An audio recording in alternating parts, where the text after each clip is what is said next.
Oh, William, when you were a boy, they wished you were alive, oh, son. Oh, yeah, oh, William, whenever you would win, they praise you, but then say that you weren't him. Oh, you just win early races, is what they said. When he gets to Phoenix, his chances are dead. This past week in Martinsville, didn't think you were clutch. But then you gave Ryan Blaney a big old nudge. There is another stud in the 24, and now you become what you were always destined for. And God knows you'll be great for effing years. Byron, Byron, keep on keeping on. Na da da da da da da da da. Da da da da, yeah yeah yeah yeah yeah yeah yeah da da da da da da da da la da da da, yeah yeah yeah yeah yeah yeah yeah yeah.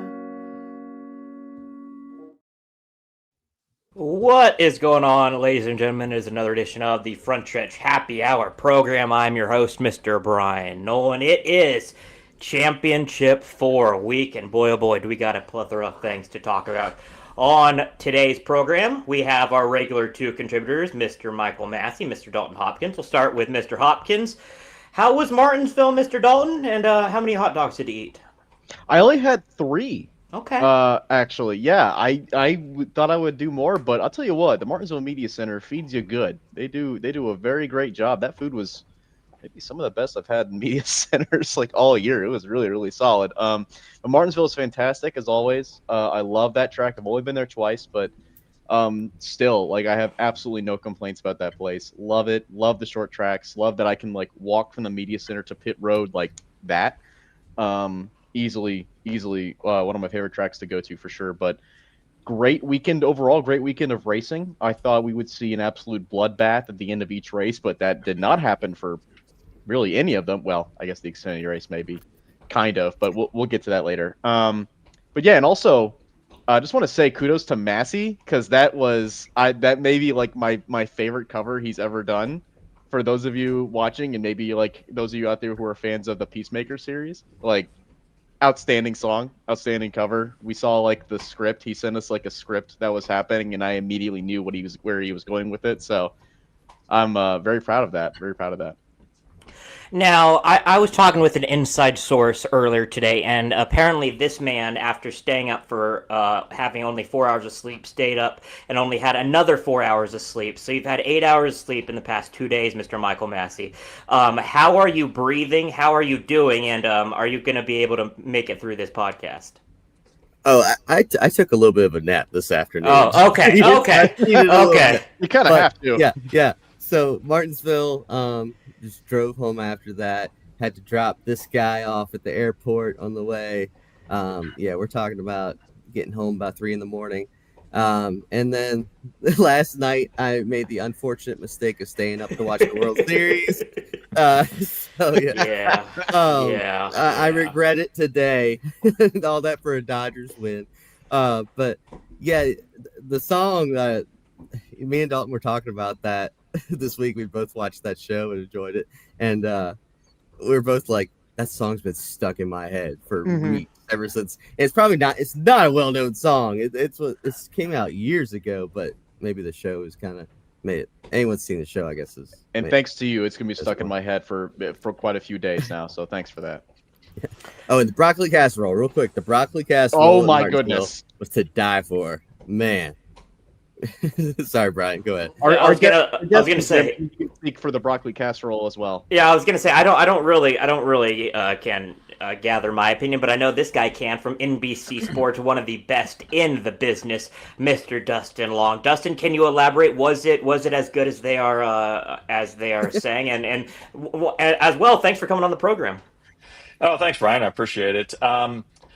Yeah, it was good, and I guess I should be. I want to say this I feel bad saying this because I know I'm able to travel to more races, but I know you guys weren't able to go to Mexico. The Mexico food was unbelievable in the media center, man. and I would probably rate that as number one, and the homemade tacos, street tacos that they made there in the garage were just unbelievable. And there was a long line throughout most of the weekend for people trying to get those because they were free to anybody in the garage. And I think I gained a few pounds in Mexico just from media center food.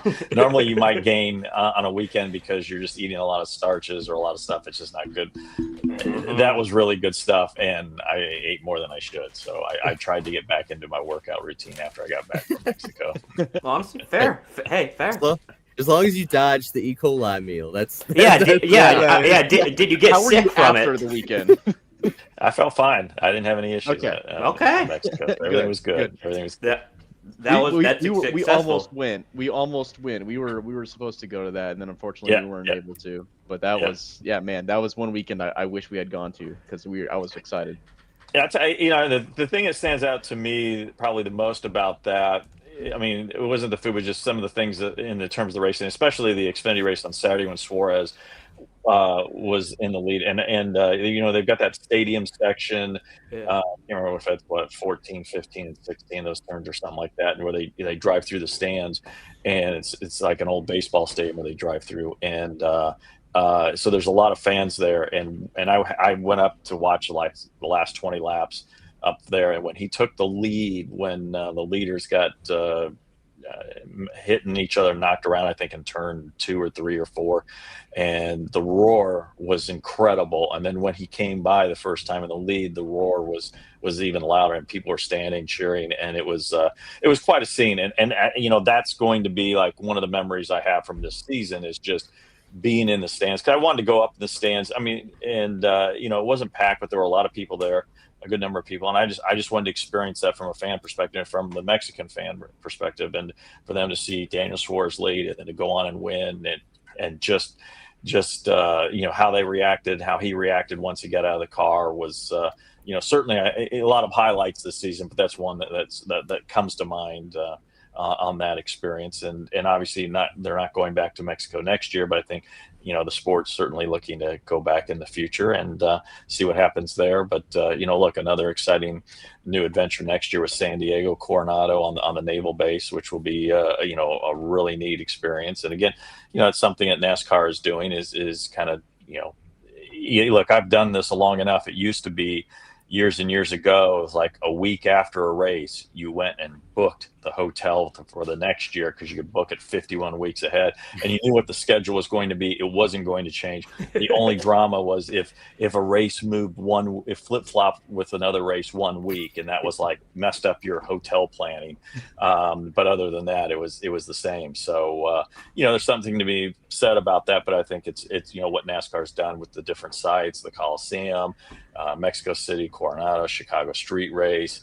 Even doing things like going back to Chicago Speedway next year, I think that's it adds a variety. I think that can be good for the sport. Yeah, for sure. Dustin, did you get to go to Mexico back when they went beforehand? No, this was my first time this year. So, okay. Yeah, I had not had the chance to go back in those years. So would have liked to, but just didn't get the opportunity. But glad to get the chance this year. Last on this topic, Dustin, before we dive on into the lawsuit for our first topic, you have seen races where Dale Earnhardt Jr. takes the lead and the fans go crazy. Yeah. Compare that with Suarez and the Mexican fans. I think I would go more toward Junior because there were larger crowds. Obviously there's won't forget the 2001 July Daytona race and being there and just the energy and excitement and electricity and the roar.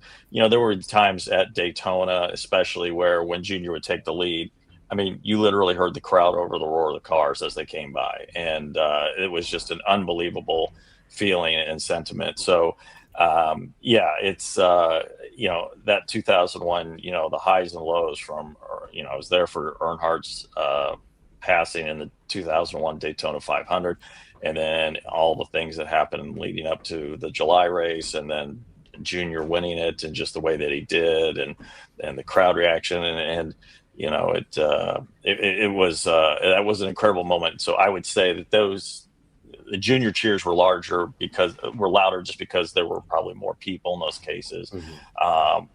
But I think if you'd had the place packed at Mexico City, I think it would have rivaled for Suarez. So, but it's something like that. And again, you see that whether it's a big name like that, or like a Chase Elliott at Atlanta, or somebody at a home track type of thing. That it was that type of experience. But it was a fun atmosphere in Mexico. But again, I've experienced it, been lucky to experience it, see it. For several different drivers at different tracks, for sure.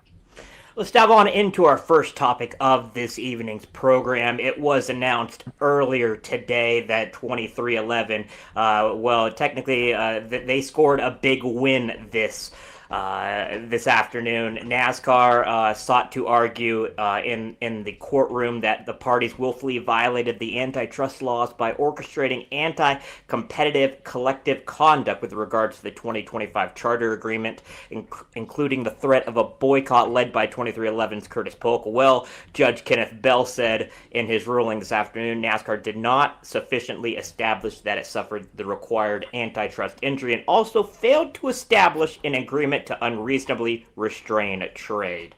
NASCAR spokesperson said that we respect the court's decision, though we respectfully disagree with its legal reasoning. Our priority remains resolving this matter quickly so all parties can focus on championship weekend and continuing to grow the sport. Should a resolution not be reached, we intend to appeal the decision at the appropriate time. Now, this comes about an hour before this. The Athletic's Jordan Bianchi reported that there was talks of potentially settling, but they ended up dissolving on Wednesday of last week. So I'm going to open it up to the room. What did we think of this afternoon's news regarding the lawsuit? It looks like Dalton 2311, they scored a win tonight. Yeah, I don't really know if you can call that maybe a win. Yeah, maybe like a minor win, I would say. That's one obstacle overcome, but they still have to win the whole case itself. And I think that one is a little bit more. I'd want to say a little bit more neck and neck, but it is a step in the right direction. If you're 2311, it is a step in the right direction. I am not incredibly attuned to the legal verbiage that has come out in this case. I'm not very good at it at all. My journalistic views have always gone into sports, not really in the legal side of things. So, it's all I can say really on this matter is this. I feel like this is probably the largest challenge NASCAR has ever had, and every update we get seems to be proving that point. And this is definitely probably the biggest one, maybe the biggest thing that has come out of it since it began. Honestly, I mean the biggest update that we've had, just because this is the first time that I feel like the judge has really sided with 2311 in a way. I mean, you can kind of view it that way, but it's a completely different countersuit. It's a completely different suit. So it is interesting to see. NASCAR, I don't know if you really want to call it losing one, but it is interesting to see NASCAR kind of take a step down or take a setback during all this. So we'll see. I don't know. I think I saw it was Jordan Bianchi who put it out earlier, saying that there is a potential that a settlement could be reached here soon, but or maybe they'll get another chance to do another settlement, but I don't know. I'm really curious to see how far this goes until December 1st. Dustin, I feel like you're a lot more attached to it because I feel like you've probably gone to the court dates, I got to imagine. So I'd like to hear your thoughts on the matter.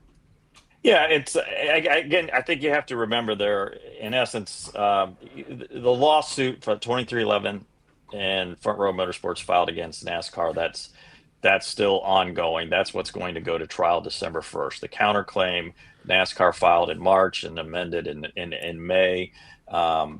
This would have been something that would have been also gone through at trial in December, but by the summary judgment, as you stated, Dalton, and Brian, the judge did not find, enough reason for it to continue and ended it. So now if they go to trial December 1st, then it'll just be about the lawsuit per se, and not having to deal with these counterclaim issues in court as well. I think what's interesting, and again, the NASCAR statement that putting out where it says, our priority remains resolving the matter quickly so all parties can focus on championship weekend and continuing to grow the sport. And kind of trying to put like a date to it. And this week, I think is interesting. Is there enough momentum potentially? Can they get it done? Look, for the sport, it would be the best thing for this to be resolved. It's probably not in the sport's best interest for it to be hanging over it this weekend or even throughout the off season. I think that the owners and I think there's some frustration that on some people's behalf of this is still going on. It hasn't been able to be resolved. They had the conference last week, last Tuesday, and there was enough progress or optimism that they continued. It was only scheduled for one day, went a second day, but then things didn't work out, and they weren't able to come to a resolution. Both sides have talked about wanting to, settle. So we'll see what happens. But again, if Brian and I are going to court, and I'm like, okay, I'm willing to settle, but that may be I may only want to be willing to settle if I get everything I want. Brian doesn't get anything. So Yep. you can say you wanted to settle, but again, there's going to have to be some sort of give and take. But I think also, look, I've been in the courtroom for a good number of the sessions, not all of them. The judge has repeatedly encouraged both sides to settle, and basically said, look, if this comes, if a jury makes a decision, then it's in my hands what's going to happen. He's like, I can change a lot of things with this, and I can do a lot of things. I don't know if you want me to have that control. Maybe it's in your best interest to settle. So we'll see what happens. It's when you get closer to a trial, it gets more and more real. I don't think that either side is backing off, because I think, look, if you weren't, especially if you're 2311 in Front Row, look, if you were going to file this lawsuit, you're not only committed last October, you have to be committed now. And now if you're able to kind of work out something where you're able to get some of the things that you want and can kind of compromise, then at the end of the day, maybe it's all worth it. And look, I know I saw what George said is that, reported just that, NASCAR said that, the charters would be something that they would plan to keep. I know that's been a big issue for the teams, is they want permanent charters. It doesn't sound like it's to that point, but that the charters aren't going to go, from NASCAR's point of view, the charters are not going to go away anytime soon. And it's their plan to keep them. They're just not calling them permanent charters at this point. But again, I've been around the sport long enough where I've seen, car owners who've been in the sport for a long time fade away, and they have nothing for their investment. Their sponsors went away. They don't have any money. Then they're going to sell their shop and all their parts and pieces for pennies on the dollar. And look, at one point, the Wood brothers, a team that won this year, they were pretty darn close to, facing that future, had it not been for Edsel Ford, really stepping in and making sure that they were going to be able to compete. They had to have that period of time where they went for half a season or something like that, weren't able to run full seasons, but then able to work their way back up. They won with Blaney. They won this year with Josh Berry. They've and been able to continue their history and tradition in the sport. So the charters are important in that sense, to give that if I'm not, the Wood brothers aren't going to go anywhere, but if somebody has a charter that if they want to get out, they have something to sell, and for their investment and effort and time and everything they put in the sport, there's the potential to get something back. And I think as opposed to, look, a guy like Bud Moore, who was in the sport for years and years and years, and then when his sponsor went away and everything went away, he had nothing. And so what did he walk away with nothing? And that was, that was always one of the things that people talked about, is like your Bud Moores of the sport, or, who were so important to the history of it, and so important providing that backbone for the sport in, in the 60s and 70s and so forth, 80s, that had nothing for it. And that's a scary proposition. How do you bring in new people if there is, not going to be something where they can fall back on? And if they have to get out, then they can sell and still, in essence, you kind of hope get your money or more back. Massie, the Stig 704 on YouTube says, now there's essentially no reason for 2311 to settle unless NASCAR gives them what they want. No more leverage on them now. That's what it kind of feels like. Are you in agreement right there? Does it feel like 2311 not really has taken a lead, but it does feel like they're in better shape than where they were a couple weeks ago? Yeah, it's interesting because it feels like a victory for them, but it is like a side quest thing that really ultimately has no bearing on the whole thing, like you guys are saying. But it kind of feels like, I don't know, if you want to equate it like sports terms, both teams had great offenses on the field, and NASCAR has all of a sudden lost its offense in this deal, where now they're kind of just, in damage control mode. But I don't know, because they could go win the whole thing, and then it's still, they come out better on the other side.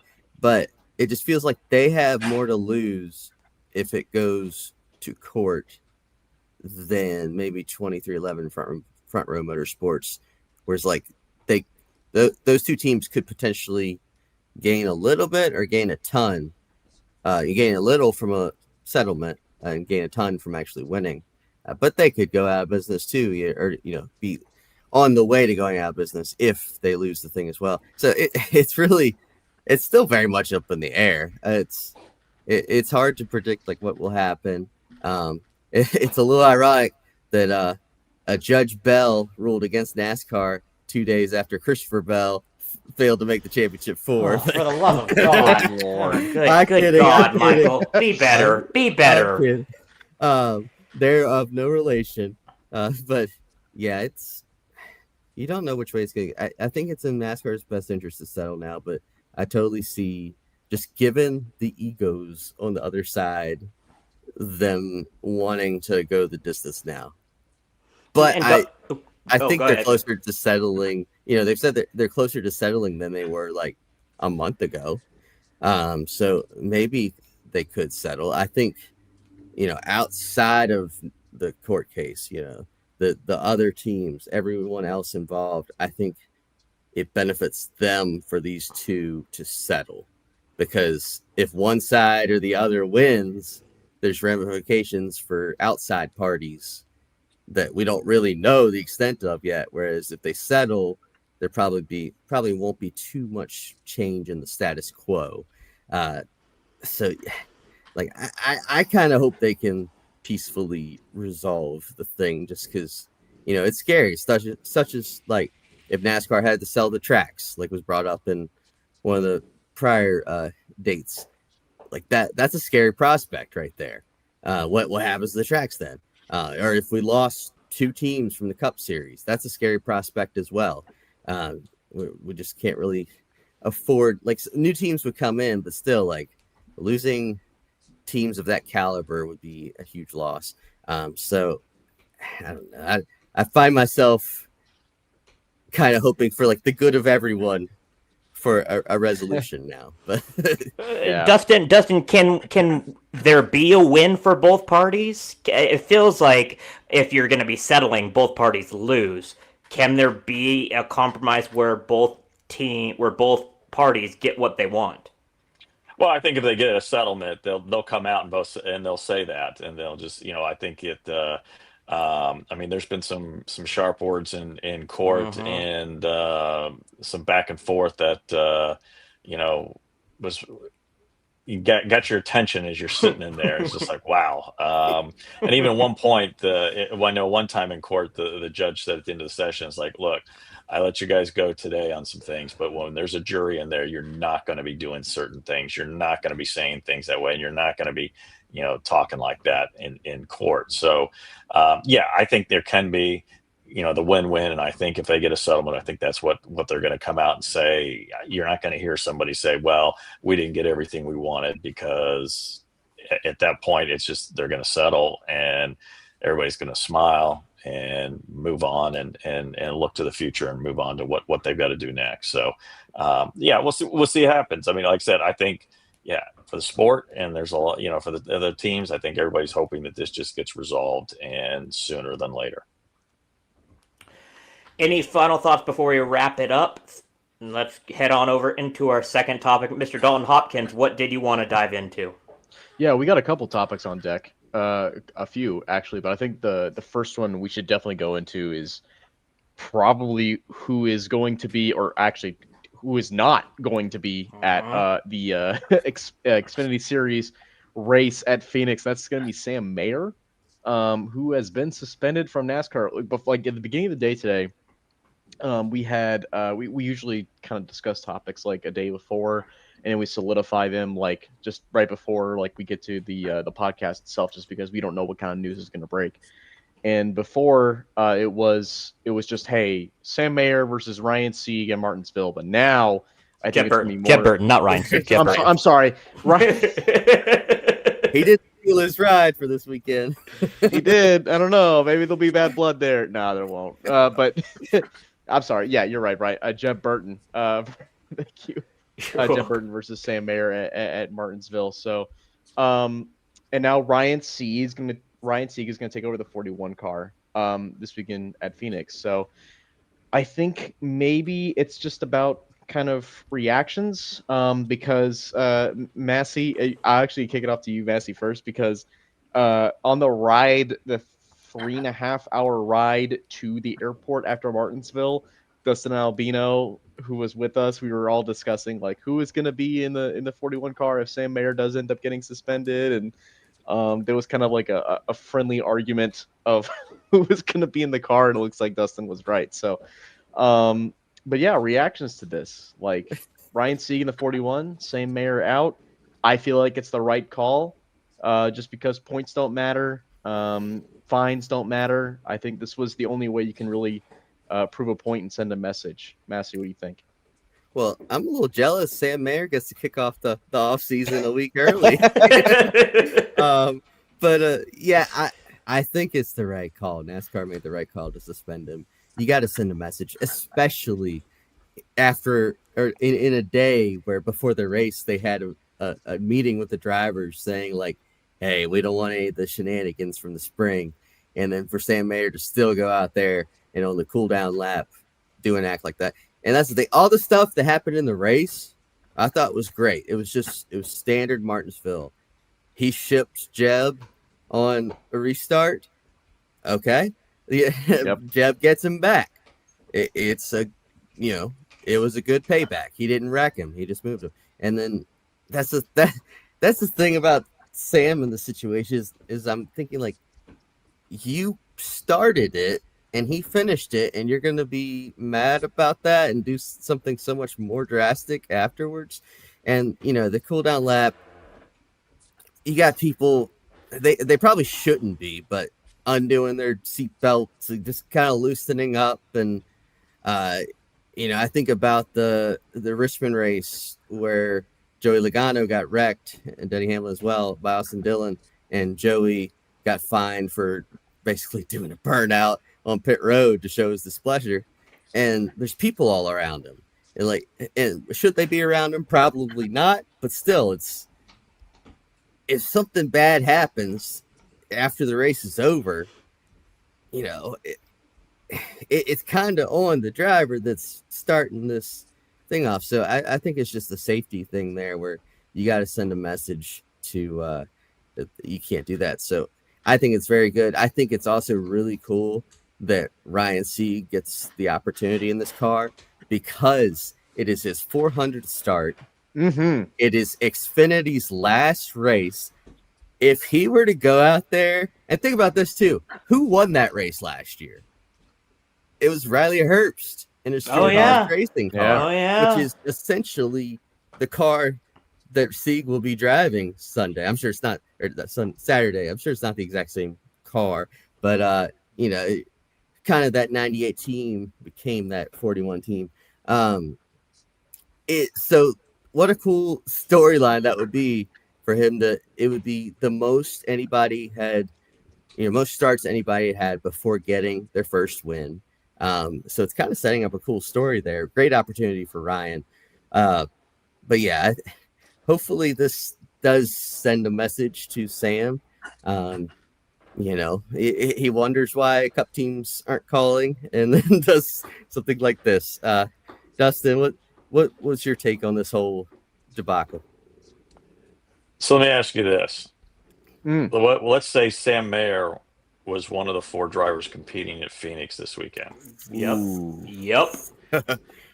Now, they 4.4b in the rule book says, and it lists what the penalties can be, and it lists what the infraction, what types of things is physical confrontation with a NASCAR official, media member, fans, etc., attempting to manipulate the outcome of a race or championship, intentionally damaging another vehicle on pit road, wrecking or spinning another vehicle, whether or not that vehicle is removed from competition as a result, that was the portion for Sam. Any actions deemed to compromise the safety of the event, otherwise pose a dangerous risk to the safety of competitors, officials, spectators, or others. So that was where NASCAR pulled from. And what it says is, member actions that could result in the loss of 25 to 50 driver points and or team owner points and or $25,000 to $50,000 fine.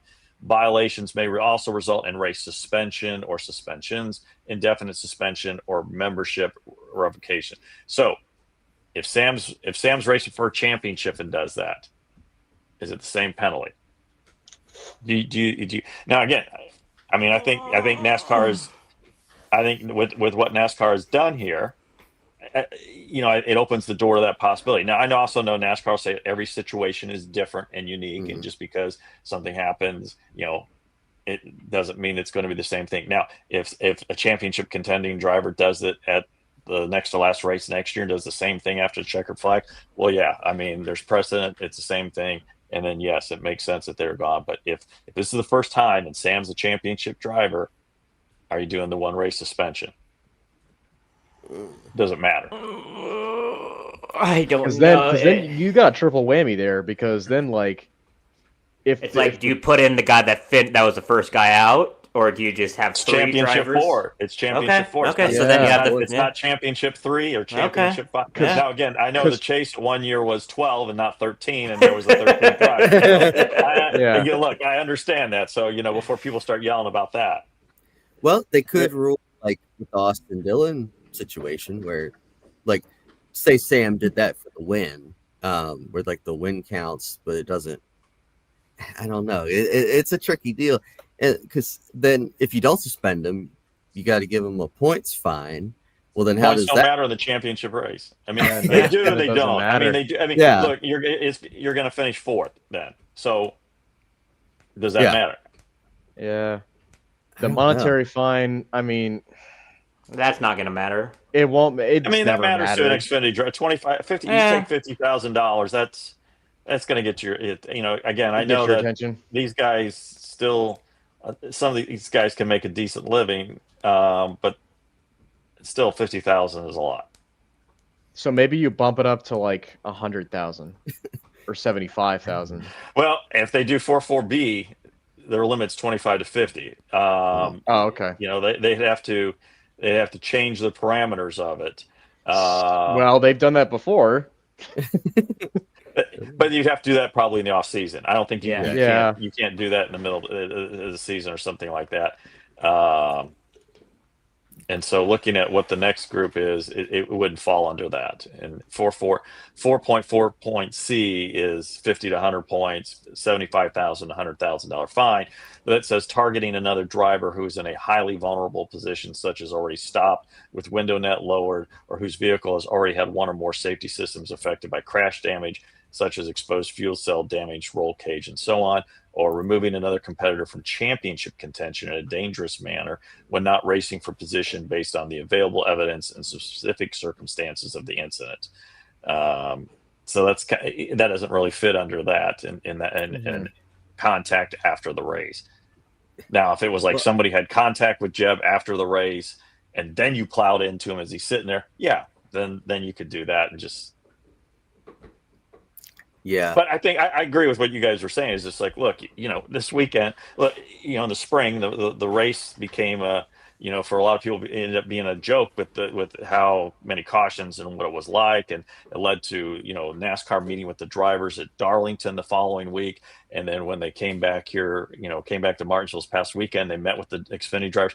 I mean, there's always a Cup drivers meeting, and there's some regular meetings with the Cup drivers talking about issues and stuff, but you don't have stuff like that with the Xfinity series. So you did it at Darlington the week after Martinsville, and you did it the day of the race, and then you have something like that happen. I think that pretty much, even if it's a championship driver in that case, I think that ties your hands in. It's like, look, we told you, we warned you, you still didn't listen, you still didn't do it. You earned a right to the championship race, but sorry, you're not going to be racing it. Brian, what the do you other think? thought I had too is that Sam could appeal it, but I guess they would do an expedited. But then they would appeal. just suspend it for Daytona. Do you really want to start out the season not racing at Daytona?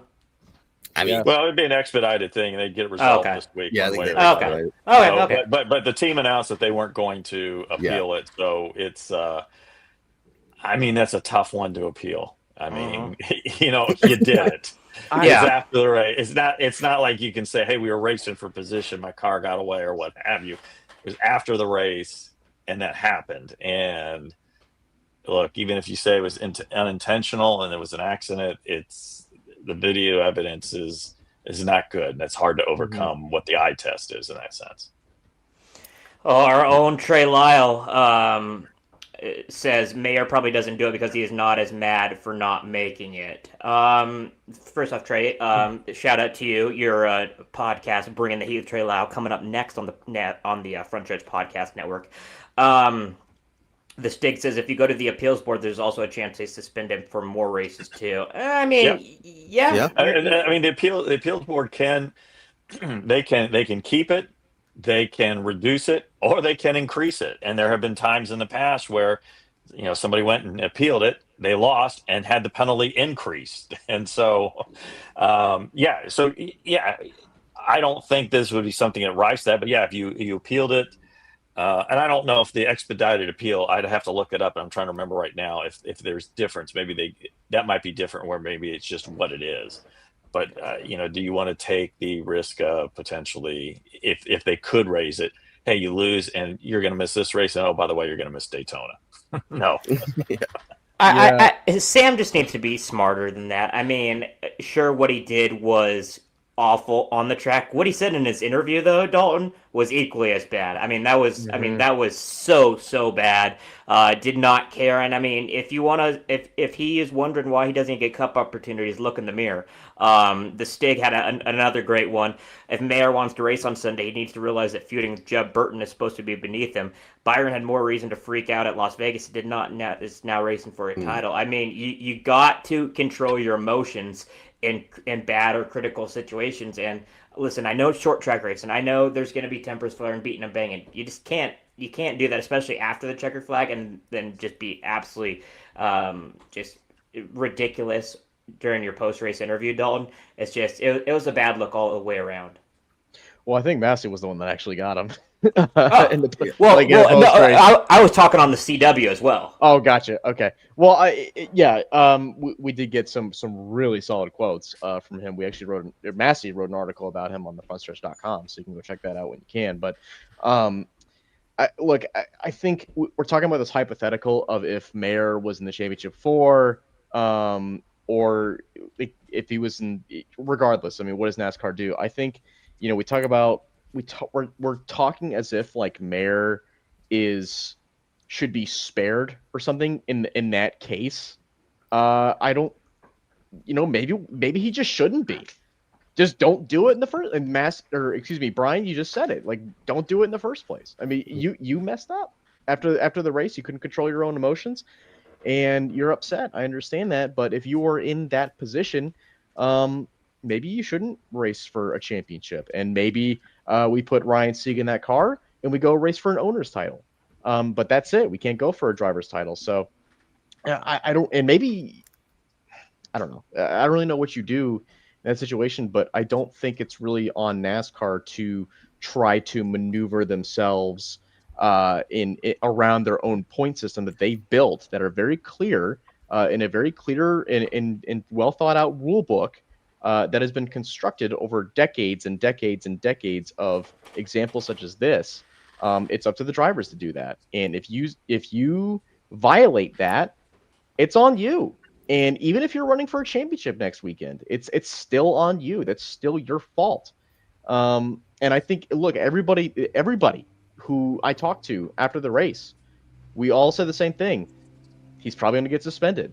And because it's just so obvious when you do such a thing, when you do something like that, when you wreck somebody post race, it's so obvious when that happens. And I don't think it's really up to NASCAR to do something to maneuver around that. So here we are. I think the fact that he wasn't in the championship 4, completely obvious choice. If he wasn't in championship 4, I don't think it should be much different. I think actions have consequences. I think that to go along with all this, NASCAR got kind of lucky this weekend that they didn't have to make any huge judgment calls. Yeah. Because the mayor thing, if he makes it, that's one right there. There's the whole deal in the truck race where Chandler Smith, the team tells him to look at the video board. Ultimately, Lane Riggs doesn't make it, so it doesn't matter. But if he did, that'd be a hot topic this week. There's a few things here and there that, if they had happened, if this person had made the championship 4, then the NASCAR might have had to look into it. But as things stood, it's kind of just played out naturally, and like the guys that should have made it. So NASCAR kind of dodged a bullet there. And it's good because it's such a relief to leave Martinsville this year without controversy. And it's just, it's less for us to talk about, I guess, but it was kind of weird. It was kind of weird this year after the last few years. It was just like, Michael, I think talking with some other people, was just like, wow, it's we're not writing about controversy, and we're not here another extra 3-4 hours. Last but not least, massive one last thing. What? Our producer Trenton reminded me of the other one. That's Amarola. All of a sudden missing a corner and Brandon Jones going by him. That's another one where when I asked Amarola about it afterwards, he got a little too defensive for a guy that blew a corner. That's all I'm going to say about that. But Brandon Jones didn't make it, so it didn't matter. Go ahead, Brian. Let's dive on into our final topic. Dalton, you have a fan in Michael Finley 6804. He says he loves you so much by saying very clear NASCAR rulebook. So you got at least one fan, and Mr. Michael Finley. I think he meant that sarcastically. I don't know. I'm just going to go out on the limb here and say that I said that sarcastically. I don't know. That's one sarcastic fan for you. Yeah, So there you go. Wow, you know what? That'll work. That'll work. For me. It's one. It's all about it's a win-win. Again, the compromise. It's better than none. We're settling. So we're settling. True. Exactly. Yeah. Exactly. Let's dive on into our final topic of the evening. It is championship weekend, so let's dive on into these championship 12 drivers. But we're not going to say who we think is going to win. We're going to say what is the better story, because there's, especially in the Cup Series, we'll get to the Cup last. But Dalton, trucks, Xfinity, let's start with the trucks. It feels like there's a clear and obvious favorite, and if he doesn't win, then this is an absolute disaster. Am I on the right path with you? Yep, pretty much. All right, good night, everybody. All right, good night, everyone. So Massie and I did our post-race conversation video after the truck race in Martinsville, and we both gave our picks on who was going to win the championship, and I'll let Massie talk about who he picked. But I picked the completely obvious Corey Heim. I don't know how you don't pick him. Look, we're not even going to talk about playoff format. We're not going to talk about any of that stuff. I just Corey Heim. Every time we go to a track, he has led every race this year. Yes, he has led at every race this year in the Truck Series. And he's got 11 wins so far. Just won at Martinsville, which is a short track, and Phoenix is very similar to Martinsville, as in that it is a short track. And well, if you can call Phoenix a short track, I don't know. I'm pretty sure that's still up in the air at this point, but depends on who you ask. But regardless, like Corey Heim is at every track he goes to, he's just there. And if he's not dominating, he's at least competing in the for first place. So in the top 5. So I don't know how you don't pick him. Look, I like the other 3 guys. I like Ty Majeski. Obviously, he won there last year. So he's, in contention, I feel like, and still doesn't have a win this year. Caden Honeycutt, I feel like, is the obvious underdog. So I don't really know if you can pick him. Still hasn't won a race in his career, so kind of hard to pick him. But then again, we've seen guys get their first win in the championship finale before. So it's really tough. It's really tough to kind of pick somebody other than Corey Heim at this point. But I know that Michael Massie has. Oh God. Yeah, Why? because it's the Murphy's Law. It's anything that can go wrong will go wrong. And I think that will happen this Friday night. I think you'll see Corey Heim up there. He'll be the guy, probably the fastest truck. Win both stages, be up front late, and we'll get that late caution. Ty Majeski, I think, is going to run it back. ThorSport hasn't won a race all year, which is crazy to say for that team.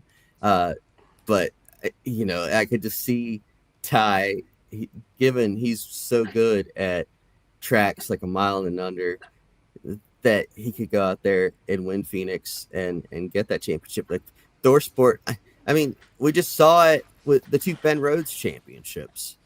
He showed up at Phoenix. He looked great in those races.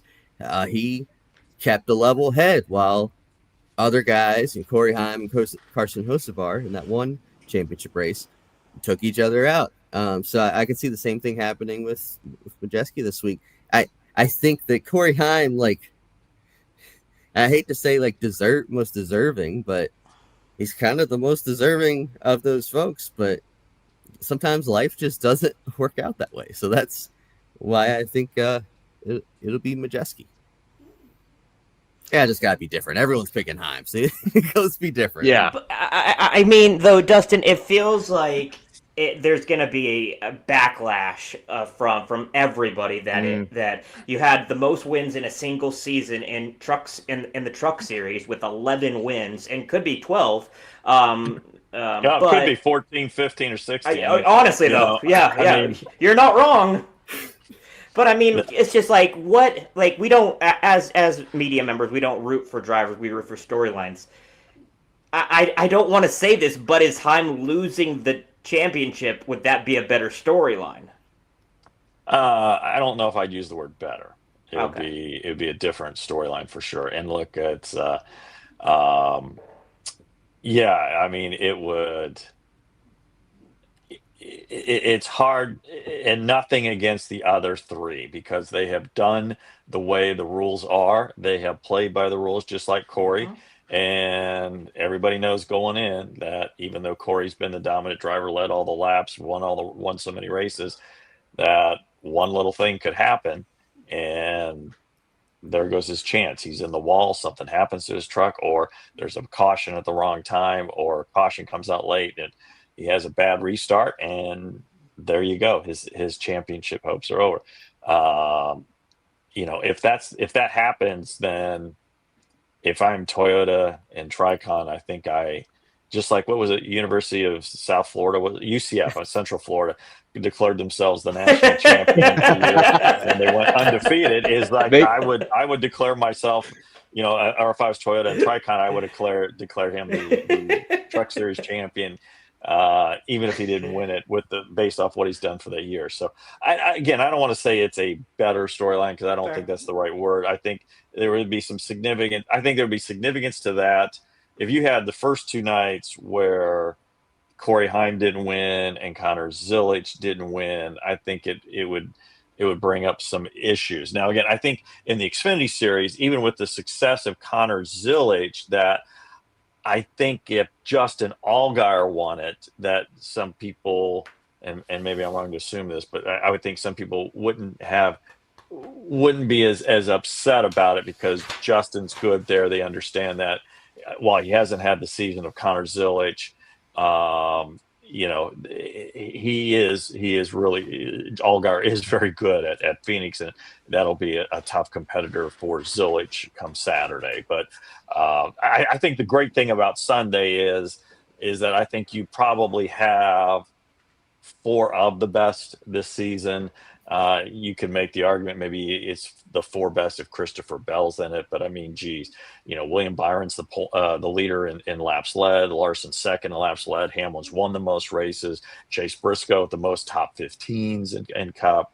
They all have categories. They've all been strong. Briscoe's had the most poles this season, so I think this is more even. If this would have been like last year, where you have Joey Logano win it after Corey Heim not winning it and Connor Zilisch not winning. If you had a weekend like that, then yeah. But again, I think the expectation is things are going to change, and for next season, it'll just be a different way of determining the champion. But at the end of the day, I still look at whoever wins the championship as they had to do what they had to do. Everybody knew the rules, and it's a tough situation if you're one of those four, if you're the favorite going in.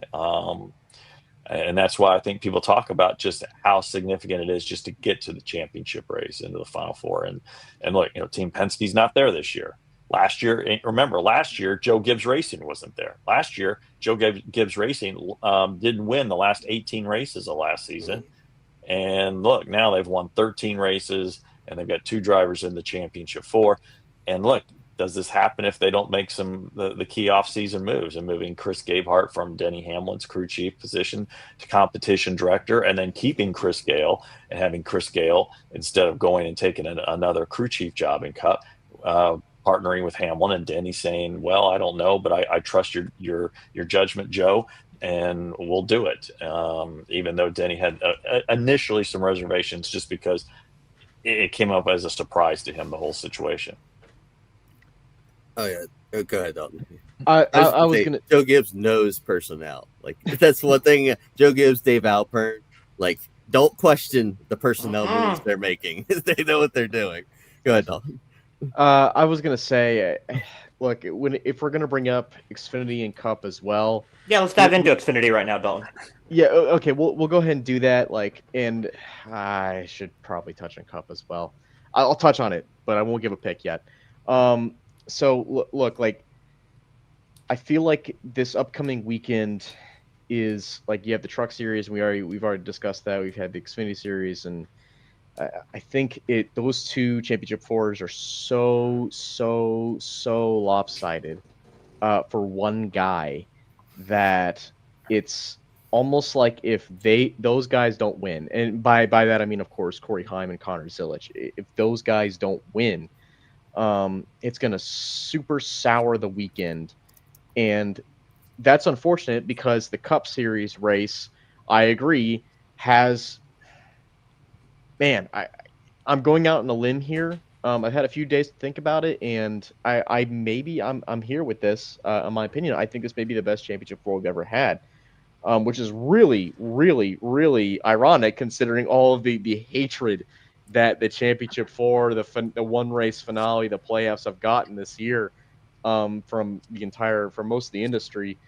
But here we are, and I feel like, and I agree with Dustin. I mean, these are the four guys that deserve a championship, and I also agree that Christopher Bell would be maybe the fifth, the other driver that would deserve. Maybe I might replace Briscoe with Christopher Bell to make that completely true, but Briscoe has also had a fantastic year, fantastic first season with Joe Gibbs, and he's also a great story as well, being, just having his first season with the AAA team like Joe Gibbs Racing. So, look, Kyle Larson, enough said, right? William Byron, regular season champion. Denny Hamlin got the most wins, and not to mention, I feel like he might be the best story of anyone if he wins. I'll say more on that later, but just think about this. What if they could somehow get the lawsuit settled this week, and Denny wins the championship on Sunday? What a week! That's a pretty good week. Well, how about provided they get what most of or some of the things that they want in the settlement? But yeah, if you kind of get some of the key things and then you win the championship, that would be a heck of a week. Well, how about this, Dustin? I'll throw this one at you. What if they don't settle this week, and Denny Hamlin is leading, and with 2 laps to go, a caution comes out for debris, and William Byron is why? If there's a debris caution that late, you're going to be able to see it. I mean, it's going to be I sure hope so. There's not going to be something that somebody or fans could question. I mean, it's going to be like half of a car out on the track, and it's just like, or there's going to be a wheel or something like that. So Cody Ware spins. Yeah. Of all the people, God, he's just Cody taking strays. Cody Ware loses a wheel Again. Number 10 on the year. Don't ask Tommy Baldwin about it. Oh man. Yeah. So on the Cup side, like talking about the Gibbs personnel some more, making the change at the 11 crew chief was controversial, I guess, and it seemed like crazy at the time to split them up, and it's ultimately worked out well. Another thing, though, that I feel like hasn't been talked about enough is keeping James Small on the 19 car, because that's a guy that got so much hate for just not doing what Truex had done with Cole Pearn, not having the success that those two had.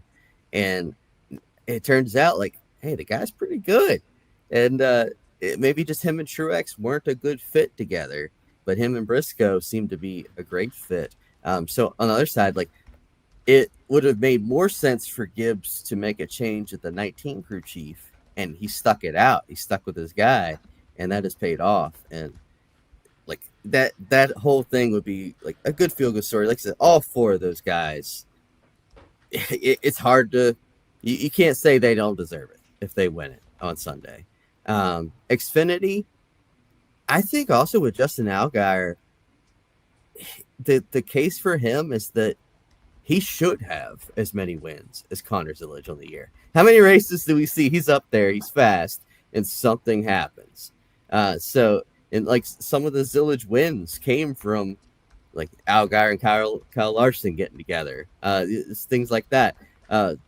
So I really don't think it's a huge issue if Allgaier goes out there and wins a championship. Jesse Love and Carson Quaffle, I don't see them having the speed anyways to really give those guys a run for the money. Like, I feel like something would have to happen for either of those two to, like, both have had great seasons. Like, Quaffle, he hasn't won, but if Connor Zillage didn't exist, we'd be like, hey, this is a really good rookie season for a guy. And it's a shame that, like, he's not. You also say Shane Van Gisbergen. If you didn't have Shane Van Gisbergen, it's a great rookie season for Riley Herbst. Right. I mean, or somebody else. That's probably not the best example, but yeah, I know what you're saying, Michael. But yeah, you're right. Zillage is having like, this might be a season unlike anything that we see for the next decade, at least, or something like that. And Corey Heim might be the only thing we don't see anything like this for 20, 30 years potentially. I mean, this is just. I think these are 2 remarkable seasons. I think you celebrate those, and if based off of the way the season's gone, then you would think that, hey, they should win. And if they do on Friday and Saturday, then they are deservedly celebrated as the champion. And if not, then I'm sure there's some angst among some folks. For me, Saturday is going to be incredible. I mean, having Connor Zilic versus Justin Allgaier, the rising up and comer, the next superstar people are saying, versus the guy that's been there, has done that, it finally conquered the illustrious championship that he has been wanting for years, got it done. He's now being the huntee instead of now being the hunted instead of being the huntee. It's going to be a battle. I think it's going to be between those two. For Sunday, any of these four guys can win. I mean, I know that's obviously common sense. Thank you, Magic Johnson tweet right there. But I mean, for Chase Briscoe, I mean, what he's done this year in that car with James Small says a lot about him as a driver. It says also a lot about the end of Martin Truex Jr.'s career. It does say a lot that Truex is ready to go, and Chase Briscoe is a star in the making. And he's that blue collar worker, likes to hunt and fish, has that beard, is a good family man, and he's finally putting the results down that we've been wanting to see. For William Byron, the guy won at Daytona, felt like he was just like invincible, then won at Iowa, and then he finally became the clutch driver that we've been wanting to see for a long time, winning at Martinsville. For Kyle Larson, he's kind of been invisible ever since Indy, doing the double. I don't know. I mean, Cliff Daniels, great crew chief, but is it really his time to shine again? And then the guy that's been wanting it so badly, 6 wins on the season, in my opinion, the best driver this season. He got 2 full weeks to get ready for Phoenix, and I think this guy is on a mission. I've said it before, and I'll say it again. This is his last best shot at getting a title. I truly believe if he does not win a title this year, he will never ever win a title. He will be forever known as the Charles Barkley of NASCAR, not being able to win the big one. With that being said, do we want to give our picks? Dustin, you don't have to give your pick if you don't want to, but you're more than welcome to. Do we want to start? We'll start with the trucks. Dalton, we'll go first with you. Has your opinion changed on your Truck Series champion? No. It'll be. Do we want to do series round table, or do we just want to just go lift them off and then just move on to the next? We can do series round table. All right, let's do that. Yeah, I'm gonna go with Heim for Truck Series. I'm also gonna go with Heim. I'll go Majeski. Dustin, do you want to give a pick, or do you not want to? Heim. Okay. NASCAR Xfinity. I think it's gonna be between the 88 and the 7. I've been going. This is the most. This series is I'm going back and forth between. I for the longest time I have been going Zilic. This afternoon changed, man.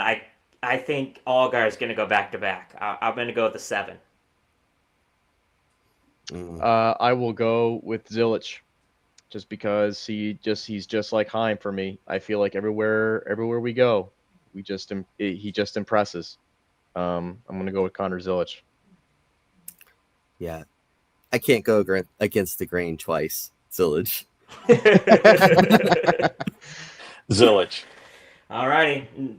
The one that everybody's been wanting, Dalton Hopkins, who is your 2025 NASCAR Cup Series champion? Yeah, this is going to take a second. Man, all 4 of them are deserving. Truly, honestly. I do feel like we have the 4 best drivers. A true, legitimate championship 4. There won't be any disappointments, no matter who wins. I feel like no matter who wins it is going to be respected as the true, legitimate champion. And that said, I have to go with where my journalistic want for a good story resides, and I got to go with Denny Hamlin, and that's just because I truly do believe this is the best opportunity he's ever had, even more so than 2010 with Jimmy Johnson, when he was ahead of Jimmy Johnson. I do believe that they've been fast all year. They've been fast at almost every track they went to, except for road courses, at every track they go to. And I feel like if he wins it will be up there with Dale Earnhardt winning the Daytona 500. It is Wow. he's just that's just where we are. I mean, I wouldn't be surprised if it's an every man on every crew congratulation on pit road kind of situation. Like, he's lost it in so many different ways, and it's been a storyline that's been on his back for so many, almost a decade at this point, so many years. Like, why has he not won the championship yet? He should have won a championship by now. This is it. This is the one that's going to get him. And with 2 years supposedly left in his career, I think I agree with what you said earlier, Brian. This is his best opportunity. Yeah, I'm going with you on that, Denny Hamlin. Like, the only one I'm kind of ruling out is Kyle Larson, just because he hasn't won lately. The other three, it's real tough between them. But yeah, I think Denny Hamlin does it just because he's won the most races this year. He's had speed so many places. I mean, literally finished second at Phoenix, nearly won it in the spring. And then just all the stuff going on. Like, it feels like every week there's some kind of storyline going on with Denny Hamlin. It's just been like the year of Denny, and I feel like he closes out with the championship. His dad gets to break the cigar case that Michael Jordan gave to him. Like, that would be pretty cool right there. And yeah, I think he gets it done. That's my pick. Byron Okay. gets the win. There Byron it is. gets the championship. Okay. Why is that? Why Byron?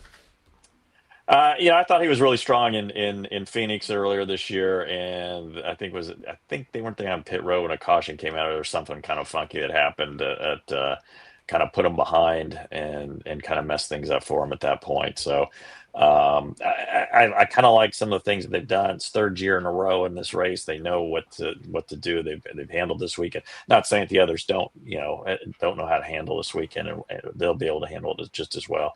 But I just think it's Byron's time. Now, that being said, I wouldn't be surprised if Denny Hamlin won it. Wouldn't be surprised Kyle Larson won it. Wouldn't be surprised if Chase Briscoe won it. They're all quite capable, and like I said, it's he probably got about the four best or four of the best, and so it should be a fantastic race, and looking forward to it. I know all my colleagues at NBC Sports looking forward to broadcasting it on Sunday, and just really looking forward to what we're going to see and what's going to happen in that race, and it's going to be a fun time for sure. Mm-hmm. It's big when Dustin Long's name is mentioned in the NBC press release. So I'm like, okay, that's pretty cool. I know you guys are going to do a great job. Lee Diffie on the call is going to be absolutely incredible. I've been going back and forth. I think it's a little too early for Chase Briscoe. Larson has just been off since Indy. I know he led like 130 laps at Vegas, and that's great, but I just think it is not him. I do think it's going to be between William Byron and Denny Hamlin. I've said this for like 4 years now, but I truly, truly believe it. It's been 20 years, and I finally believe Denny Hamlin is going to get the job done. So we got 3 Denny Hamlins, and then actually we got 4 Denny Hamlins because our producer Trenton is also picking him. He's picking Corey Heim as well as Connor Zillage. So we want to hear from you on our Twitter at FrontStretch. It is Richard Hole 1 says he's going to go with Ty Majeski, Justin Allgaier, and then Kyle Larson. A little interesting there. Okay, I got Against you there. the grain. Agreed. So it's going to be fun. Last but not least, Dustin, I know you're going to be a busy man, probably starting Thursday, leading all the way up into the championship race, and then much more after that. Where can folks find and read your work? Yeah, at NBCSports.com. Go to NBCSports.com/NASCAR and have all the copy there from just a lot of writing to have done this week. A lot more to do. A lot more this weekend. These are always a busy week, and it's always a great week to be a part of. And obviously with our broadcast on Sunday, Countdown to Green pre-race show begins at 2 p.m. Eastern, so we'll have an expanded pre-race show, races on NBC and Peacock, so you'll be able to, if you're not around your TV, you can watch it on your device if you've got Peacock. And if the race goes long and the we get part of the post-race show on NBC. There'll be an expanded post-race show on Peacock if needed. So, we'll carry it through, and you'll certainly see either on NBC or on NBC and Peacock the post-race ceremonies and everything in the champions celebrating.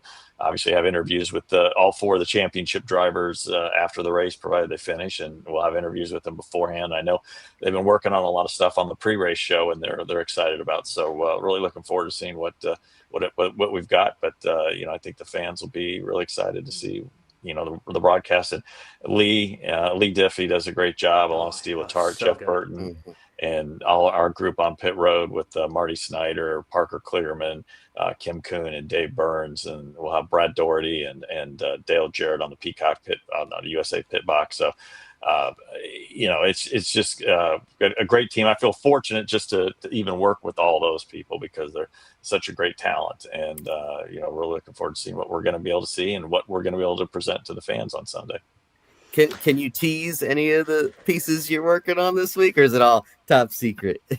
There's a few things. We'll just tease it. Just come on back to NBCSports.com. Okay, fair enough. There you go. Fair There enough. you go. You go to frontstretch.com. Then Hey, my man. Hey, Yes, there sir. it is. There it is. I love No it. one ever does that. He's a professional. He's a professional. Well, I wasn't gonna be the big heavy, but all right, go to NBC Sports first, and then, There you go. There it is. If you have time, then maybe front stretch. Okay, now the truth comes out. Maybe. My Yeah. one At and least only it's a maybe. apparent podcast here. I love it. Shout out. Actually, when this is replayed, I will be erased. They'll just be blank. I love it. Shout out to our comment section. Paul is going with Corey Haim, Allgaier, and then William Byron. So interesting. Shout out to you, Paul. I know you're one of our regulars each and every weekend as well on the watch party, in which Dalton Hopkins is going to be joining. Dalton, besides the watch party, what are you going to be on for on frontstretch.com? Thinking out loud for the season finale. So I am looking forward to doing that on Sunday evening. You can check that out. All my thoughts, all my unfiltered thoughts. You can check that out on Sunday evening. I am. You need to keep that. You need to just keep that and just throw that in every so often in a podcast if somebody says something worthwhile. Yeah, we'll use that as a clip. Trenton, can you make it a Trenton, make it a clip, please? Thank you. Trenton will clip that. Yes. No, I don't. I think Massey's doing the interview this week, but next week and the week after that, if I get my way, we'll have some exclusive interviews coming out that I have done throughout the playoff season. Oh, I love it.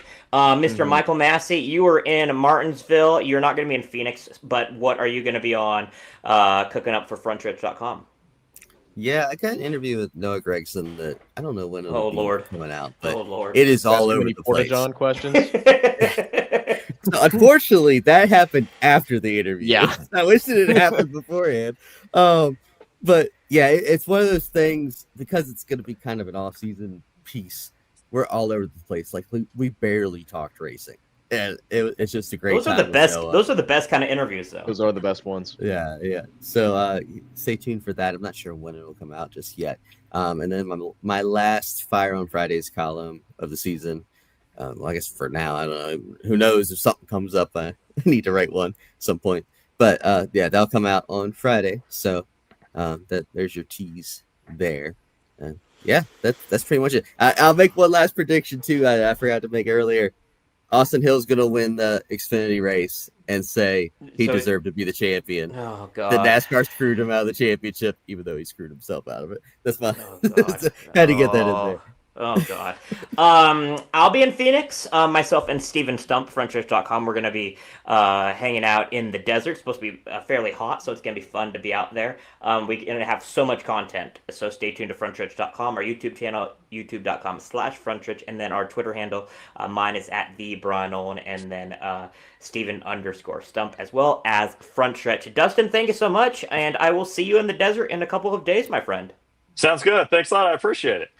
For Dustin Long, our producer, Trenton Worsham, Dalton Hopkins, and Michael Massie, I am Bryan Nolen. This was another edition of the Front Stretch Happy Hour program. We'll talk with you next week to recap Phoenix.